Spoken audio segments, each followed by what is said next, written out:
வேறொரு மாநிலத்தை சார்ந்த ஒரு மருத்துவர் கூட இதை போல் எங்கள் மாநிலத்திலும் செய்ய வேண்டும் என்று கேட்டார்கள். நான் அதற்கு உங்களுக்கு சற்று சிரமம் என்று சொன்னேன்.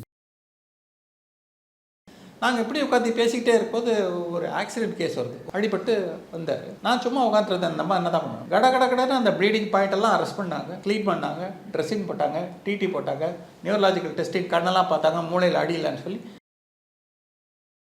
தமிழ்நாட்டுக்குமே பட்டி தொட்டி எல்லாம் வந்து பிரைமரி ஹெல்த் சென்டர் அந்த லெவலில் வந்து நல்ல ஒரு ஸ்டாண்டர்ட் இருக்கணும். 2024 ஓராண்டு நாம் மேற்கொண்ட ஆய்வின் அடிப்படையிலேயே 25% கால்களை இழப்பது குறைக்கப்பட்டிருக்கிறது. கேட்கறதுக்கு கொஞ்சம் பெருமையாக தான் இருந்துச்சு. இந்த சென்ஸ் வந்து பேசிக் லெவல் ஆஃப் கேர் தமிழ்நாட்டில் வந்து ஜாஸ்தியாக இருக்குது.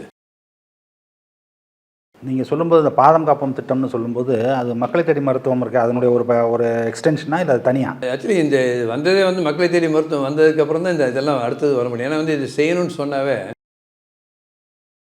ஒரு வேளை சும்மா ஒரு பிஎஸ்சி விசிட் பண்ணான்னு ஒரு பிஎஸ்சிக்குள்ளே நானும் என்னோட டாக்டர் இருக்கிறோம். அந்த பிஎஸ்சியில் ஒரு டாக்டர் இருக்காங்க. அப்புறம் நான் சும்மா இப்போ திடீர்னு நாய் கடிச்சிட்டு வந்தால் என்னம்மா பண்ணுவேன். உடனே அந்த நர்ஸு வந்து ஃப்ரிட்ஜை திறந்து, சார் இங்கே பாருங்க சார், நான் வச்சுருக்கேன் வேக்சின்.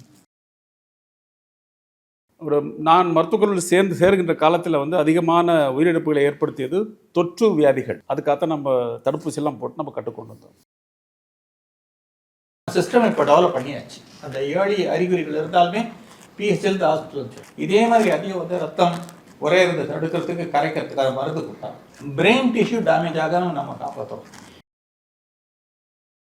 தமிழக அரசு மேற்கொண்ட ஆய்வின் அடிப்படையில் 3 கேப் இருக்கிறது கண்டுபிடிக்கப்பட்டது. ஒன்று வந்து டயக்னாஸ்டிக் கேப், ரெண்டாவது வந்து ட்ரீட்மெண்ட் கேப், மூணாவது வந்து கண்ட்ரோல் கேப். ஒரு நோயாளி மாரடைப்பு ஏற்பட்டு அரசு மருத்துவமனைக்கு வந்தால் மருத்துவமனைக்கு நுழைந்த நிமிடத்திலிருந்து 45 நிமிடங்களுக்குள் அவருக்கு அந்த